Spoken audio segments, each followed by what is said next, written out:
Buenos días, hoy iniciaremos nuestra sexta lección del área de comunicación para acreditar el examen AJUE 286. En esta sexta lección revisaremos el uso del adverbio ya de una manera más específica, a pesar de que ya lo vimos en su cuestión funcional. Aquí hablaremos nuevamente de otras funciones y de otras aplicaciones del adverbio, así como también de las preposiciones, las conjunciones, y también abordaremos las concordancias sujeto-predicado dentro de las oraciones.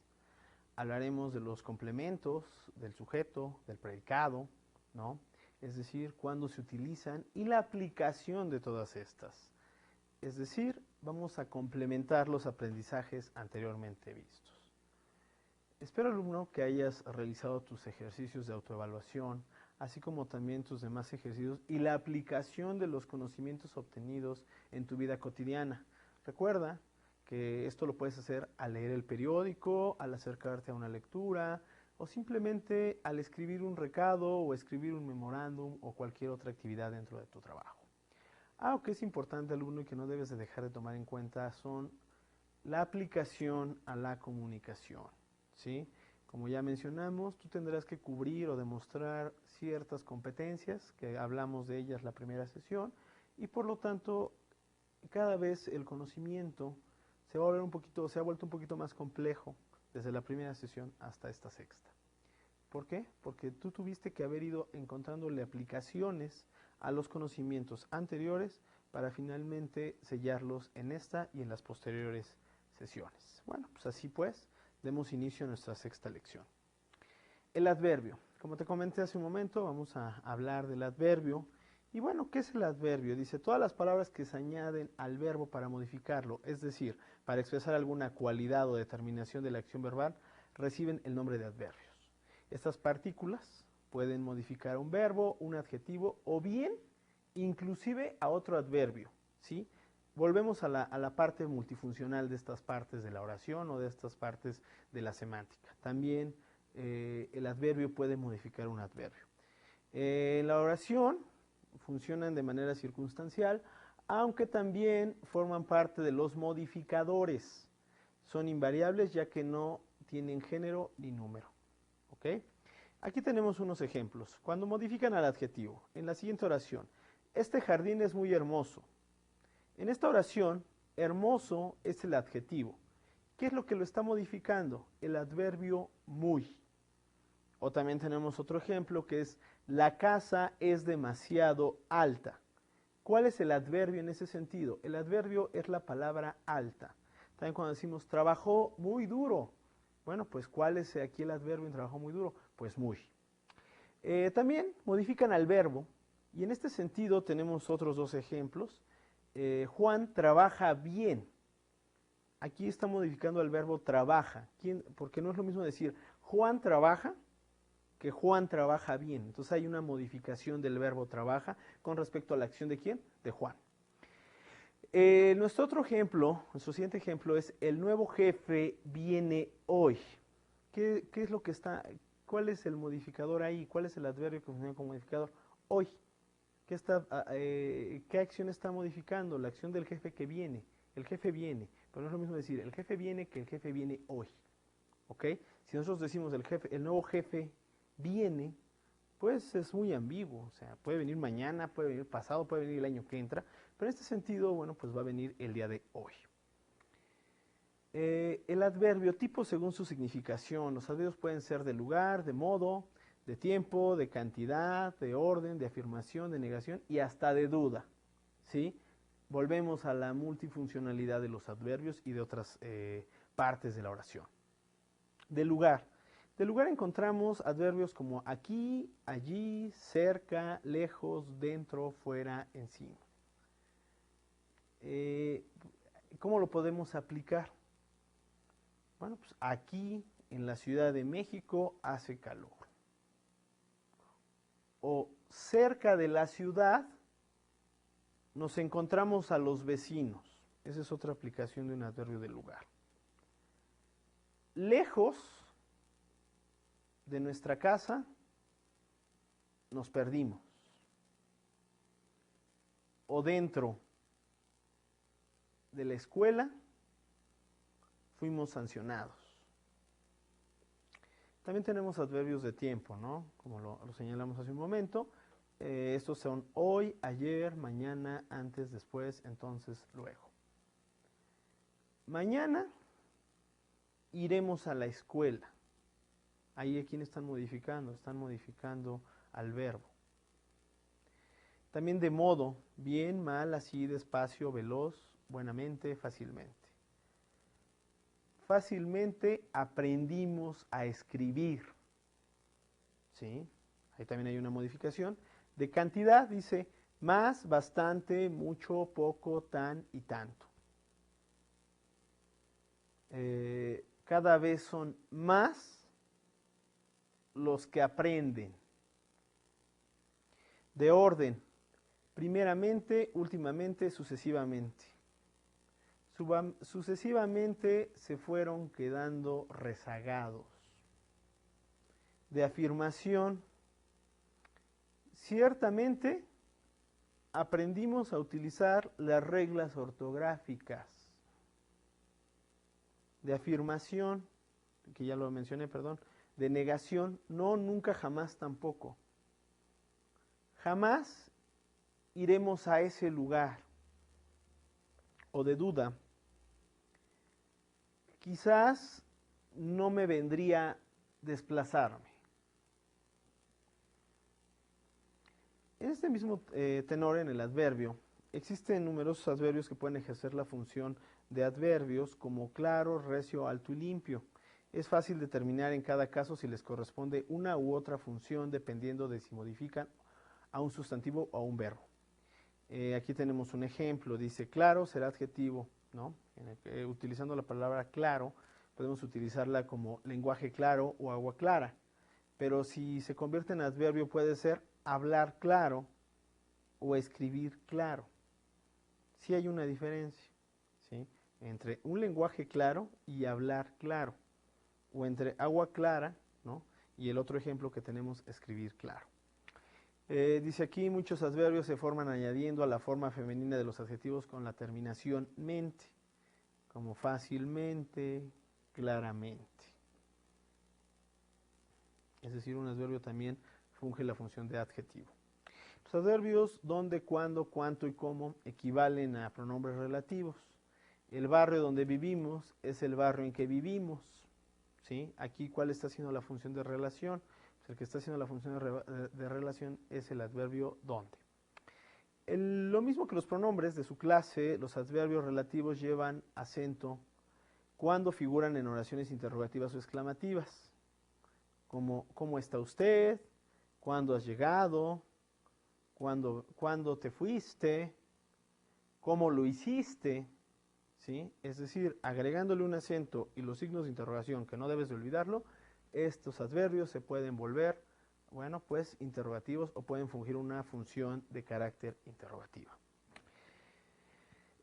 Ahora hablemos de la preposición.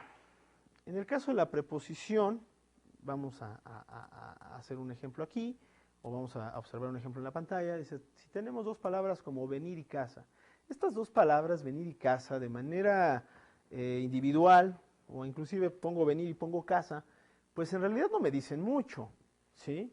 No hay una forma en que digan algo, no hay un mensaje en ellas dos. Entonces, como decimos aquí, aisladamente se observa que no hay mensaje alguno. Pero si nosotros queremos darle una significación, darle un mensaje, ¿no? Darle una expresión a estas dos palabras, ¿qué es lo que vamos a utilizar para hacerlo? Para hacerlo vamos a utilizar las preposiciones. Recuerda, alumno, cuando hablamos de las preposiciones anteriormente, dijimos que estas unían palabras, unían sustantivos con verbos, unían adjetivos con verbos, unían sujetos y demás. Entonces, en este sentido, aquí tenemos otros ejemplos, ¿no?, de las palabras venir y casa, pero ya unidos con preposiciones. Aquí tenemos cuatro expresiones, ¿no? Como venir de casa, venir a casa, venir por casa y venir hacia casa. ¿Qué quiere decir esto? Que gracias a las preposiciones podemos darle una serie de orientaciones, ¿sí? Todas muy distintas, que no es lo mismo venir de casa, venir a casa, venir por casa y venir hacia casa, ¿sí? Es decir, Las preposiciones nos van a ayudar a darle una serie de sentidos, ¿no?, a estas palabras que por sí mismas no nos dirían nada. Es decir, al enlazarlas les van a otorgar una carga, ¿sí? Las preposiciones solamente unen un verbo, venir, y un sustantivo como casa, como hemos visto en los ejemplos anteriores. También pueden unir dos sustantivos, como cuáles: casa de ladrillos, tienda de coches, tienda de abarrotes. Es decir, no solamente unen sujetos y verbos, sino que también, o sustantivos y verbos, sino que también pueden unir, en este caso, dos sustantivos. O también, o un adjetivo y un sustantivo, como la expresión sencillo en gustos, ¿sí? En esta otra expresión cortita, sencillo en gustos, estamos uniendo un adjetivo y un sustantivo. Es decir, ahí también encontramos otro ejemplo, ¿no? De este modo podemos decir que la función principal de las preposiciones es enlazar cualquier palabra con un sustantivo que le sirve de complemento. Es decir, lo que va a hacer la preposición es enlazar a ese sustantivo, palabra sustantivada o sujeto, con un complemento. Las tradicionales preposiciones castellanas, como ya habíamos visto en alguna otra lección, ¿no?, pues son a, ante, cabe, con, contra, de, desde, en, entre, hacia, hasta, para, por, según, sin, sobre y tras, ¿sí?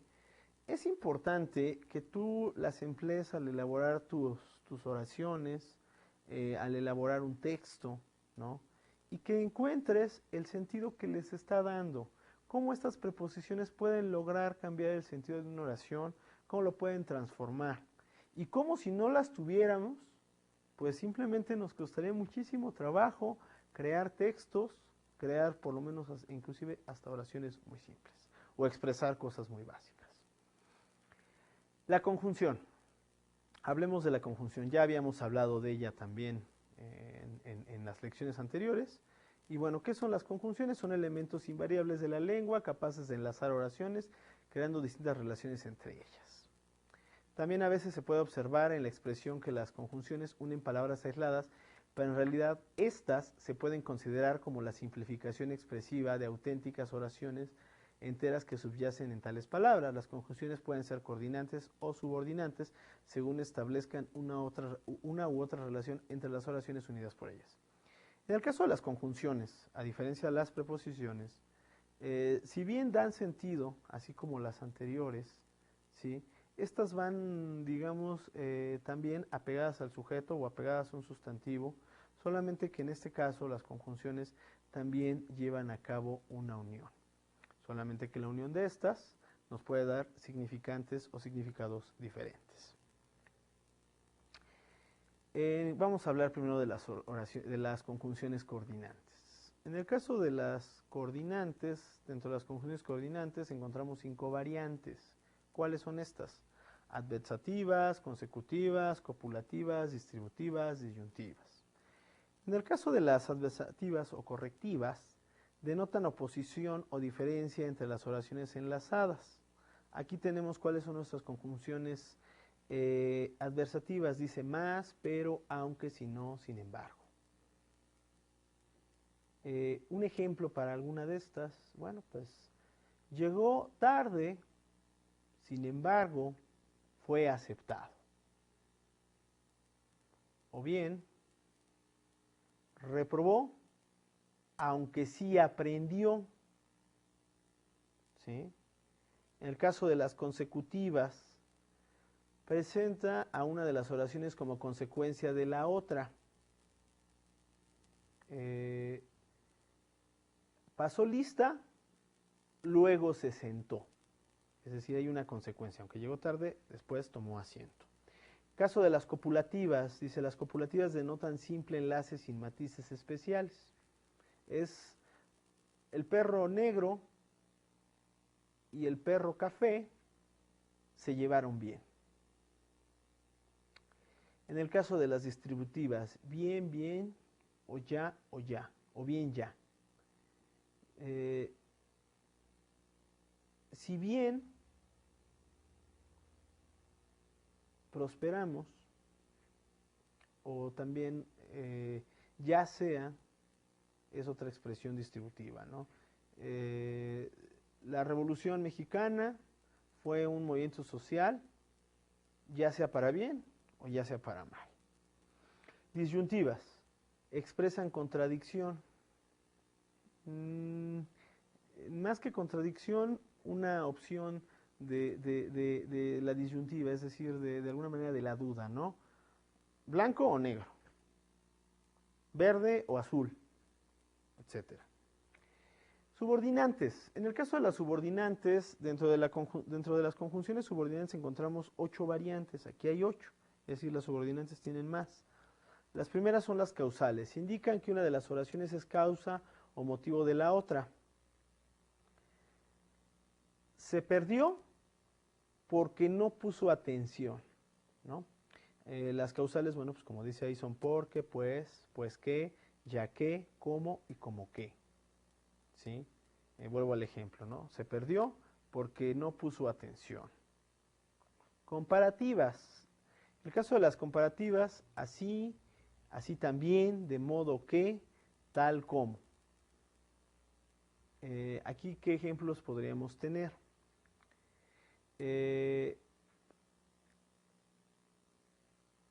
Nos resultó eficaz, de modo que lo contratamos. Concesivas, expresan en la subordinada una objeción o dificultad para que se efectúe lo que se indica en la principal, pero este obstáculo no impide la realización del hecho, aunque es la primera, por más que, a pesar de y que. ¿Qué quiere decir esto? Dice que se expresan en la subordinación objetiva,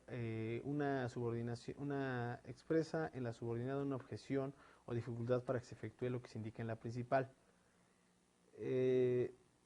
Llegó tarde a pesar de que salió temprano, es decir, aquí está subordinándose llegó tarde a pesar de que salió temprano. Bueno, salió temprano, que es la subordinada, finalmente contradice a la anterior. Revisemos los otros 5 casos, ¿no? Las condicionales. En las condicionales la subordinada expresa la condición para que se realice lo que se dice en la principal. Te dejaré entrar con tal de que llegues temprano. Aquí tenemos las condicionales sí, con tal que, a condición, ¿sí? Te dejaré entrar con tal de que llegues temprano. Se está subordinando, o sea que se le dejará entrar si llega temprano, o sea, se está subordinando. Copulativas, enlazan las subordinadas sustantivas. La única que hay es que, ¿sí? En el caso de las copulativas solamente hay subordinadas sustantivas, la única que hay es que. En este caso, podríamos utilizar algunas expresiones como puesto que, o la casa en la que entré estaba grande, ¿no?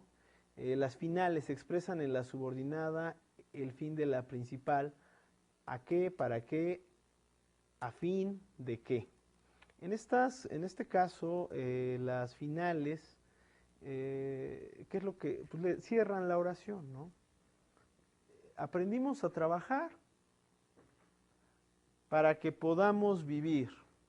Y ya, simplemente con eso cierran su oración, no hay una mayor complicación, es decir, sirven para cerrar una expresión. En muchas ocasiones, las finales, las utilizamos, ¿no? Cuando queremos dar una conclusión a un tema, es decir, cuando queremos expresar, ya cerrar un tema, después de que hemos hecho todo un balance en un texto, bueno, pues utilizamos, pues todo esto lo decimos ¿para qué? Pues para concluir que nuestra opinión es esta. Toma en cuenta todos estos consejos y toma en cuenta la utilización de las conjunciones, alumno, para el momento de la elaboración de un texto. Cuando realices tu ensayo te serán de mucha utilidad. Modales. Las modales, entra en su composición un adverbio de modo. ¿Como cuáles? Como conforme, como, según, de modo que, de manera que.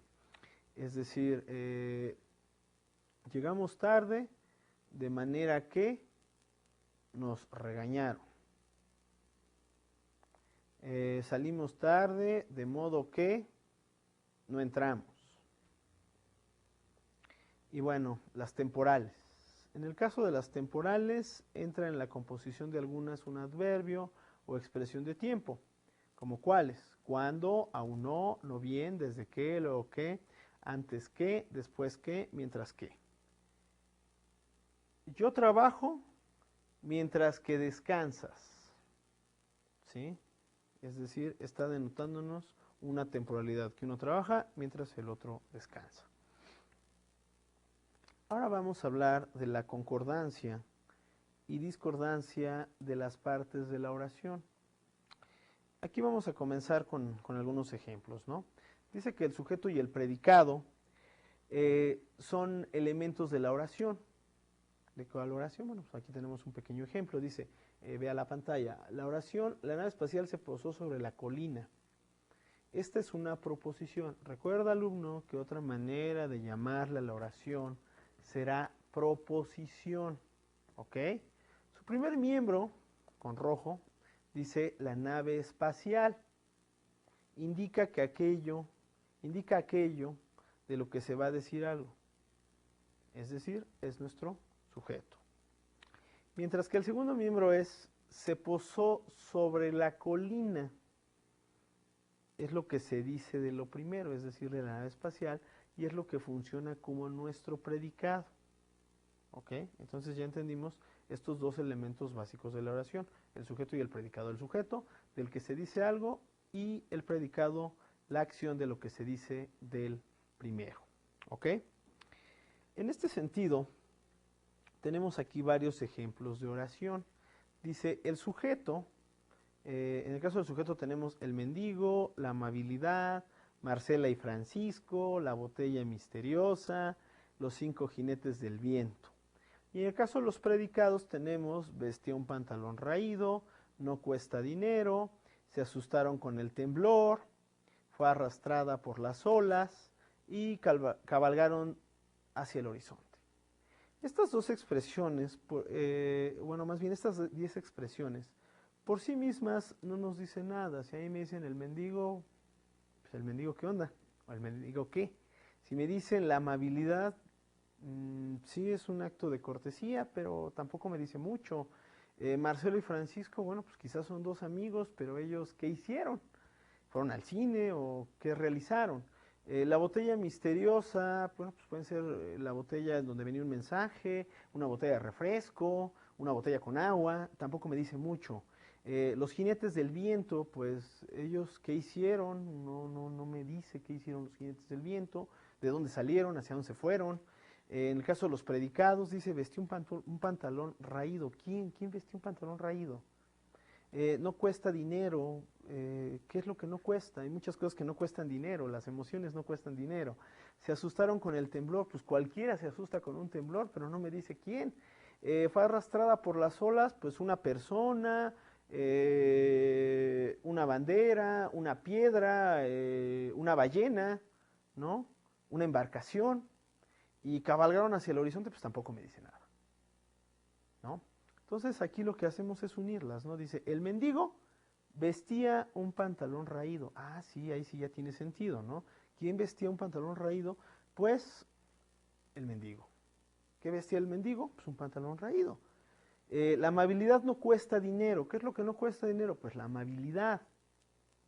Marcela y Francisco se asustaron con el temblor. ¿Quiénes se asustaron con el temblor? Pues solo Marcela y Francisco, ¿no? Ellos sí sintieron temor y bueno, se espantaron al moverse la tierra.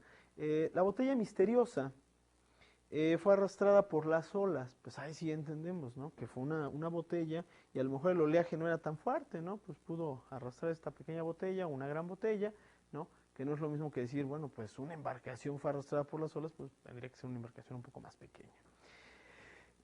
Los 5 jinetes del viento cabalgaron hacia el horizonte. ¿Quiénes cabalgaron? Pues los jinetes. ¿Cuáles jinetes? Los del viento. Y también podríamos incluirle, podríamos crearles otros predicados, ¿no? En el caso de el mendigo pedía limosna, la amabilidad no es común, Marcela y Francisco se casarán, la botella misteriosa poseía un mensaje, los 5 jinetes del viento corrieron a todo galope o galoparon a toda velocidad.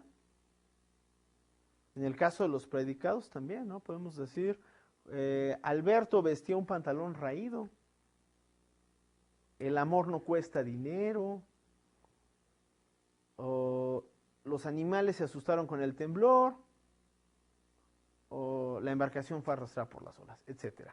Es decir, un sujeto tiene que estar complementado de un predicado. ¿Por qué? Porque un sujeto por sí mismo, pues en realidad no dice mucho, solamente nos habla de una persona, pero no nos dice cuál es la acción de la persona, y necesitamos saber cuál es la acción de esta persona, en qué la afecta y cómo la afecta, ¿no? Y esto lo hace el predicado. Ahora, también, como ya mencioné, el predicado por sí mismo no aporta mucho, ¿sí? Es decir, el predicado me dice una acción, pero tendré que saber quién realizó esa acción. Vamos a hablar del sujeto. El sujeto puede estar ubicado, como dice aquí, al inicio de la oración o en cualquier otra posición dentro de ella. A ver, veamos unos ejemplos. En la pantalla dice, ¿de quién se dice algo? De los hombres rana. ¿Qué se dice de ellos? Que encontraron el barco sumergido en el fondo del mar muchos años después. ¿Sí? Esta oración la podríamos conformar de la siguiente manera.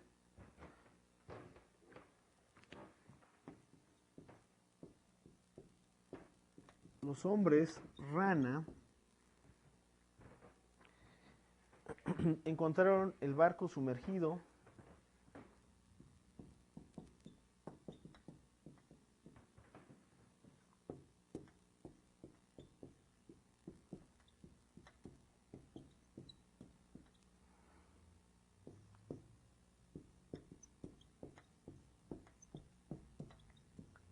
en el fondo del mar. Los hombres rana encontraron el barco sumergido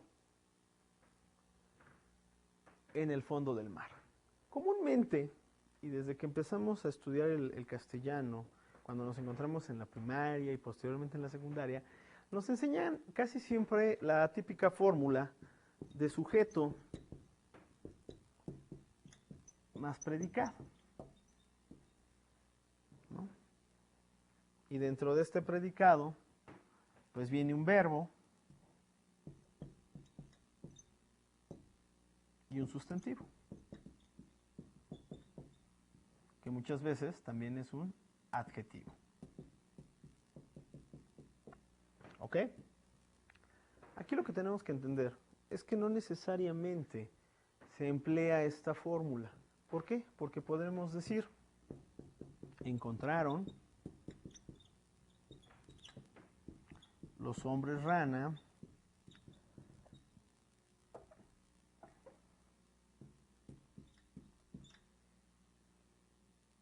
el barco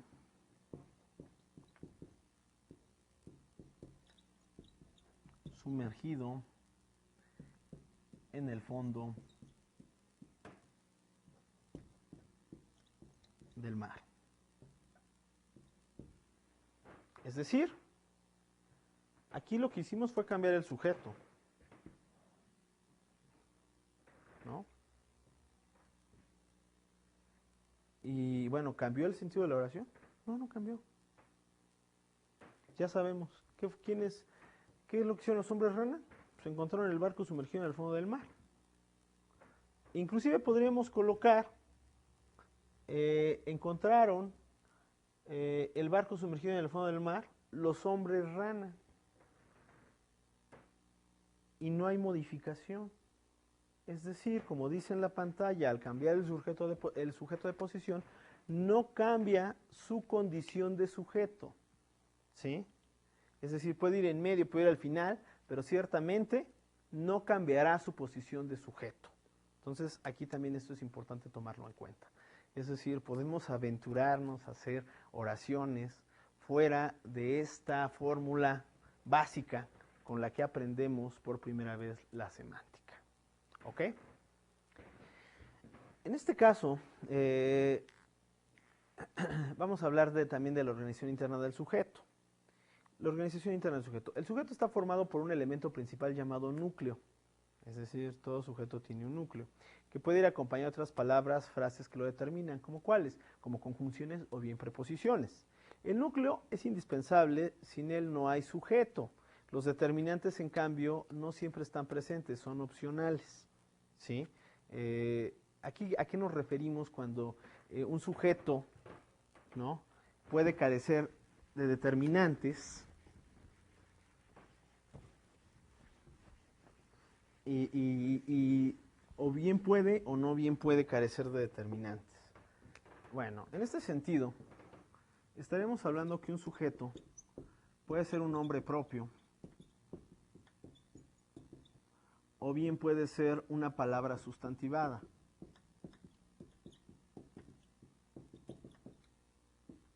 O un sustantivo. ¿Ok? Este sujeto también posee algo llamado núcleo, como acabamos de mencionar. Si yo digo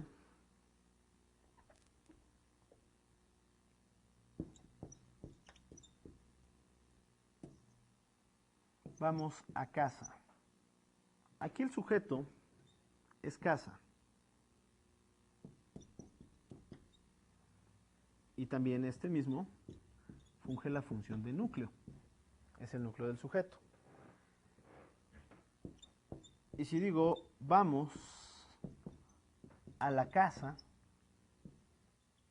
este completo es el sujeto, casa es el núcleo y esta conjunción, perdón, este artículo, en realidad es un artículo, funge la función de determinante. ¿Sí? Es decir, hay expresiones en las que puedo carecer del determinante, pero no puedo carecer del núcleo. No puedo decir vamos a la tienda, a la guardería, a la escuela, ¿no? Es decir, aquí sí no podemos carecer de núcleo. Necesitamos forzosamente nuestro núcleo. Entonces, bueno, aquí también hay que entender que el núcleo del sujeto cumple con una función sustantiva. La función sustantiva corresponde por lo general a la palabra sustantiva, lo que ya habíamos expresado desde nuestras primeras lecciones. Ahora bien, esto podemos encontrar muchísimos ejemplos. Entonces aquí lo que nos debe quedar claro es que en la organización interna del sujeto puede estar el núcleo, pero ese es invariable, ese no puede faltar. El que puede faltar son los determinantes. Ahora hablemos del sustantivo. La palabra sustantivo, hablemos de las palabras sustantivadas. En la novela 100 años de soledad, como dice aquí en nuestra pantalla, del autor colombiano Gabriel García Márquez, se dice refiriéndose a una época remota. En aquellos tiempos, las cosas carecían de nombre y para indicarlas había que señalarlas con el dedo. Bueno, pues como dice aquí, esta afirmación nos permite comprender la importancia de contar con palabras que faciliten asignarle nombre a las cosas. Cada vez que nombramos algo, usamos un sustantivo. Imaginemos un mundo en el cual las cosas no tienen nombre, ¿no? Es decir, es como esta bandera que tenemos aquí. Bueno, pues le llamamos bandera, ¿no? Pero imagínense decir, bueno, pues señalar únicamente las cosas, como dice ahí Gabriel García Márquez, o en este pequeño fragmento de García Márquez, no tuviera nombre, y yo solamente diría, bueno, pues no tiene ningún sentido. Imaginémonos que nosotros no tenemos nombre. Entonces nos dijeran, oye tú, ¿no? Qué difícil sería que las cosas no tuvieran nombre. No sé si lo has reflexionado, alumno, pero es algo muy complicado que las cosas no se les pudiera llamar de alguna manera. Entonces, en este sentido, te pido que leas los siguientes 3 ejemplos, las siguientes 3 oraciones. Dice, sobre el mar vuelcan las gaviotas, el amor nos hace ser generosos. Mauricio está en su pieza. Esto es bien interesante. Si te fijas, hay algunas palabras en negritas. Las palabras mar, la palabra gaviotas, la palabra amor y la palabra Mauricio. Bueno, pues todas esas palabras son sustantivos. Con ella hemos nombrado un elemento del paisaje que es el mar. ¿Sí? O sea, si yo veo la inmensidad y bueno, pues está el cielo, las nubecitas, el mar, bueno, el cielo conformado por nubes. Y bueno, pues en la otra oración dice, y bueno, la gaviota, si no puede decir, y aquellos pajarracos, porque inclusive al mencionar aquellos pajarracos o aquellos aves, les estoy dando un nombre a esos objetos que se encuentran volando, o a esos seres animados que se encuentran volando sobre el mar. Un sentimiento, en este caso el amor, ¿no? Al que también hay que darle un nombre, y también inclusive ahí encontramos un nombre propio, que es el de Mauricio.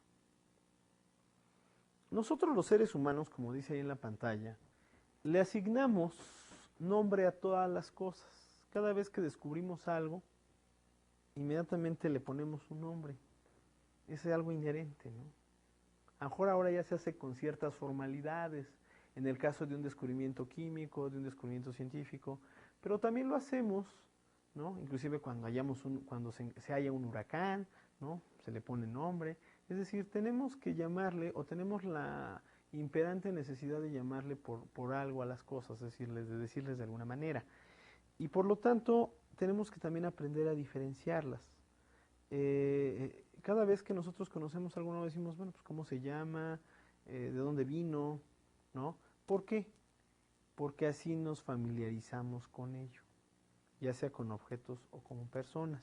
De esta misma manera funciona el sustantivo como parte integrante del predicado. En la organización interna del predicado, al igual que en el sujeto, hay un elemento central, ¿no? Que en este caso es un sustantivo. Este puede estar acompañado de determinantes. Sus determinantes del sustantivo pueden ser un verbo, puede ser una preposición, puede ser un adjetivo, puede ser un adverbio, pero siempre estará conformado el núcleo del predicado por un sustantivo. En el caso del predicado, ¿no? No puede faltar el sustantivo dentro de él, es invariable. En algunas ocasiones, bueno, el sustantivo también puede fungirlo un verbo. Los verbos que expresan acción, estados, sentimientos, existencia respecto a algunas personas, como cantar, sufrir, jugar y hacer. Es decir, también un verbo puede fungir la función de predicado. De todo lo aprendido, alumno, no puedes olvidar que la proposición es una oración que consta de sujeto y predicado. No lo olvides. Son sus partes elementales. El sujeto y el predicado están siempre formados por un elemento central y constante llamado núcleo. Recuerda que en el núcleo del sujeto pues, también hay un sujeto que puede ser un sustantivo, una palabra sustantivada, o bien un nombre propio, ¿no? En el caso del predicado, bueno, pues también, ¿no? Tiene un núcleo que puede ser una palabra predicada o inclusive puede llegar a ser un verbo. Tanto el núcleo del sujeto como el del predicado pueden estar acompañados de determinantes, pueden o no, ¿sí? En unos casos sí pueden estar acompañados, en otro caso no es necesario. Oración interrogativa. Ahora que ya entendimos esta estructura sujeto-predicado, pues pasaremos a lo que son las oraciones. En el caso de la oración interrogativa, para preguntar, podemos ubicar la acción al inicio de la oración o utilizar una palabra que indica interrogación. Irás al cumpleaños de Enrique. Encontraste el mensaje que dejó tu papá. En estas oraciones interrogativas, como dice el ejemplo, comienzan por la acción. Ahora analicemos otras. ¿Cuál es tu personaje histórico favorito? ¿Dónde está la clave? En este caso, en estas dos últimas, las oraciones interrogativas, están empleando la palabra cuál y dónde. Alumno, debes entender que en las oraciones interrogativas se puede comenzar con la acción o bien se puede iniciar, ¿sí?, con expresiones interrogativas o palabras interrogativas como cuál y dónde. Lo que sí te debe dar claro, alumno, es que no pueden faltar los signos de interrogación, ya que estos son los que ayudan a determinar de manera ortográfica una expresión de interrogación. Algunas palabras que sirven para hacer preguntas también son qué, quién, cómo, cuándo, dónde, por qué. Las oraciones interrogativas se contestan con oraciones aseverativas que pueden ser afirmativas o no, o bien negativas, como irá, ¿cuándo irás por los zapatos? Iré en la tarde. O no iré. Es decir, las oraciones interrogativas se contestan con el sí o con el no. ¿Sí? En el caso de la utilización de una disyuntiva, no es válido en el sentido ortográfico. Las oraciones exclamativas expresan sorpresa o admiración. Llevan siempre el signo de exclamación al inicio y término de ellas. ¿Por qué se llaman oraciones exclamativas? Quizá a lo mejor es algo que a lo mejor te has preguntado y que es importante saber. Por el tono de voz que utilizamos. En realidad eso es lo que le da sentido a una oración exclamativa, ¿no? ¿Qué quiere decir esto? Puedo decir, no, pues estoy contento. Estoy contento porque fui a jugar fútbol. Pero no es lo mismo decir estoy contento. Es decir, eso es lo que les da ese golpe de exclamación, ese golpe de sorpresa, ¿sí? ¿Por qué? Porque tomamos aire y luego hablamos con otro ánimo. Eso es lo que les da en el sentido fonético, ¿sí? El tono exclamativo, ¿no? Como aquí los ejemplos que tenemos en la pantalla, que es, qué linda está la luna, nos vamos de vacaciones. También tenemos oraciones imperativas. Estas tienen la particularidad de indicar una orden, un mandato o bien una prohibición. No llevan escrito el sujeto, no siempre. Dice, se prohíbe fumar en este recinto, no pisar el pasto. ¿Sí? Es decir, nos dan un mandato o una prohibición, todas aquellas imperativas, ¿no? Como deja aquello, haz caso, sé obediente, ¿sí? Todas ellas nos están dando una orden o bien una prohibición. En ambas oraciones se indica que se prohíbe realizar una determinada acción. ¿Qué otros ejemplos tenemos? Salgamos rápido, quítate el delantal. En estas oraciones, bueno, nos está indicando una orden y un mandato, es decir, funcionan de manera distinta, ¿sí?, a las anteriores. Es decir, algunas oraciones imperativas pueden prohibir, pueden negar, pero también algunas oraciones pueden ordenar o mandar. Esas son las oraciones imperativas, o esas son las funciones de las oraciones imperativas. Aquí tenemos, algunas veces para que la orden no sea tan directa, se utilizan palabras como querer, rogar o desear. Desearíamos que los pasajeros se abrocharan sus cinturones, o quisiera que nadie se fuera sin entregar el trabajo. El que utilicemos estas expresiones como el rogar o el desear no le quita el imperativo. ¿Por qué? Porque va implícita de cualquier manera la orden, ¿ok? Oraciones unimembres y bimembres. Dice, según si tiene o no verbo, es posible clasificar a la oración en dos tipos, unimembres y bimembres. Las oraciones unimembres, como dice el texto, es un grupo de palabras que poseen un significado, es decir, que transmiten información y no tienen verbo. ¿Como cuáles? Dice aquí, tiene una sola parte, o sea, está formada por un solo miembro. Por eso se llaman unimembres, es decir, solamente tienen un miembro. Dentro de las oraciones unimembres están todas las fórmulas de cortesía. Aquí hay varios ejemplos escritos en la pantalla. Hola, buenos días, buenas noches, hasta luego, muchas gracias, por favor, etc. Es decir, son expresiones de cortesía que por sí mismas no me dicen nada. Hola, adiós. Ese tipo son oraciones, ¿por qué? Pues porque sí tienen un sentido, pero ciertamente son expresiones que carecen de verbo, ¿sí? Esas son las oraciones unimembres. En el caso de la oración bimembre es un grupo de palabras con significado, transmite una información completa y además posee verbo. Estas sí tienen verbo. Puede dividirse en sujeto y predicado, que son las dos partes o miembros por las que está formada. Ello le da su nombre de bimembre, donde bi quiere decir dos y membre miembro. ¿Qué ejemplo tenemos aquí? La falta es verdadera. Es decir, aquí lo que estamos encontrando es que el verbo le va a dar sentido a esta expresión, ¿no? Ahora hablemos de los complementos del sujeto, ahora que ya sabemos cuáles son las oraciones bimembres y las unimembres. El sujeto tiene los siguientes complementos. Puede ser complemento calificativo, adjetivo calificativo, determinativo de especificación o bien explicativo. En el caso del calificativo está integrado por uno o varios adjetivos calificativos o determinativos, otorga una cualidad, peculiaridad o manera de ser a la palabra que modifica. Mi papá llegará temprano o llegará pronto.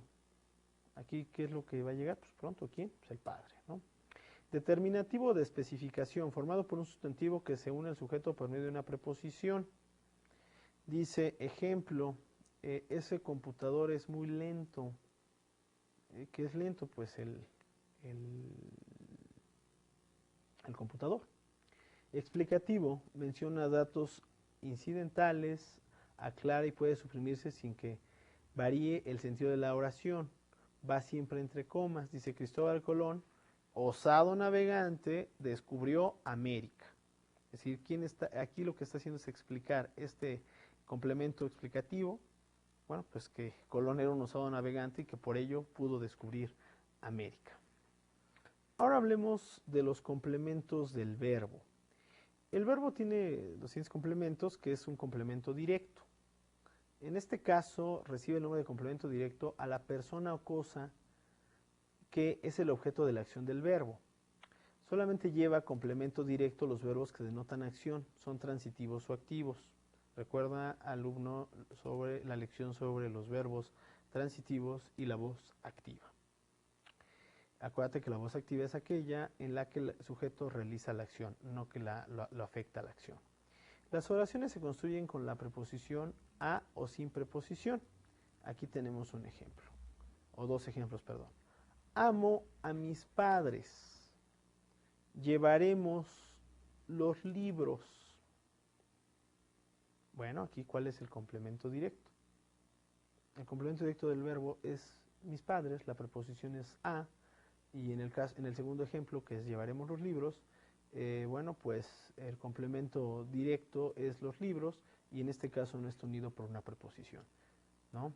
En este caso también hay que analizar que estamos utilizando el artículo los, en el cual también ya sabemos que son libros que seguramente ya se conocen. No es lo mismo decir recuerda, llevaremos libros, que puede ser cualquier libro, a que llevaremos los libros, que ya son libros que sabemos de manera específica cuáles son. Para identificar el complemento directo basta con preguntar el verbo a la oración. Sí, a lo mejor tú te preguntabas, alumno, y bueno, ¿cómo identifico este complemento directo dentro del verbo? Para que lo podamos identificar este complemento directo, ¿no? Utilizamos las expresiones o más bien las preguntas qué, quién o a quién. En este ejemplo, ¿a quién amo? Amo a mis padres. ¿Qué llevaremos? Los libros. Es decir, con estas tres podemos identificar el complemento directo dentro de una oración o el complemento directo del verbo dentro de una oración. El mismo complemento del verbo también puede ser un complemento indirecto, indica a las personas o cosas que reciben las consecuencias, es decir, el fin, daño, provecho de la acción del verbo. Se construye con las preposiciones a o para. Puede llevar otros complementos o puede construirse solo. Llevo un libro a mi amigo, traigo flores para mi madre, los vecinos compraron una bandera para la escuela. Para identificar el complemento directo, al igual que con el directo, para identificar el indirecto, así como hicimos con el anterior, pues también utilizamos ciertas preguntas. ¿A quién, para qué y para quién? ¿A quién llevo mi libro? Pues a mi amigo. ¿Para quién traigo flores? Para mi madre. ¿Y qué compraron o para qué compraron los vecinos? ¿O qué compraron los vecinos? Bueno, pues una bandera. Complementos del verbo, siguiendo con los complementos. Hay un complemento circunstancial. Indican las diversas circunstancias de tiempo, de lugar, de modo, de causa, de cantidad, de compañía, de fin, de medio y de ejemplo. Llegaré mañana, es de tiempo. Llora con ganas, de modo. Puso el libro sobre la mesa, de lugar. Llegaré con mi amigo, de compañía. Respondía a la fuerza, de causa. El tren salió para Chilán, de rumbo o de destino. Y mi amigo llegó a Temuco, de procedencia. Es decir, aquí encontramos cómo estos complementos se vuelven circunstanciales. Los complementos circunstanciales pueden, en otros casos, construirse sin una preposición, es decir, no es necesario llevar preposición. Ejemplo, estudió todo el día de tiempo, lo esperó la vida entera, también es de tiempo, y bueno, en este caso los adverbios o locuciones adverbiales ejercen las funciones de complementos circunstanciales. Habla lentamente, de modo, trabaja poco, de cantidad, te esperaré aquí, de lugar, llego temprano, de tiempo. Es decir, también los adverbios pueden fungir como complementos circunstanciales del verbo. Fin de la lección. En esta lección, ¿qué revisamos? Revisamos los adverbios de manera más profunda, así como las preposiciones, las conjugaciones, ¿no? Vimos otros aspectos que en las sesiones anteriores no habíamos revisado, y también revisamos la concordancia en la oración, el sujeto, el sustantivo, el predicado, las oraciones, los tipos de oraciones interrogativas, exclamativas, imperativas, bimembres, unimembres, así como los complementos del sujeto y los complementos del verbo. En esta lección lo que hicimos fue complementar aprendizajes de las otras. Es decir, no podemos hablar de un complemento como si fuera una definición de diccionario, sino que tendremos que encontrarle aplicaciones. Y eso es lo que hemos ido haciendo, así como en el caso de los sujetos, de los sustantivos y de los predicados.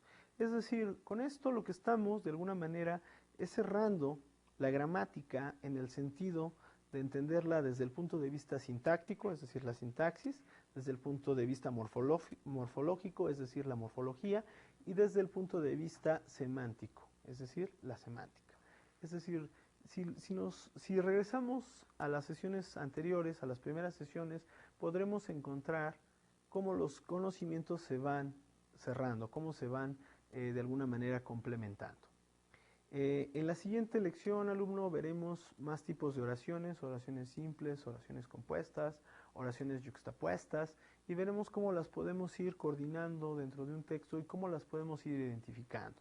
También hablaremos de figuras retóricas y hablaremos también de algunos elementos en el caso de la literatura y de la lírica o poesía. Por el día de hoy es todo.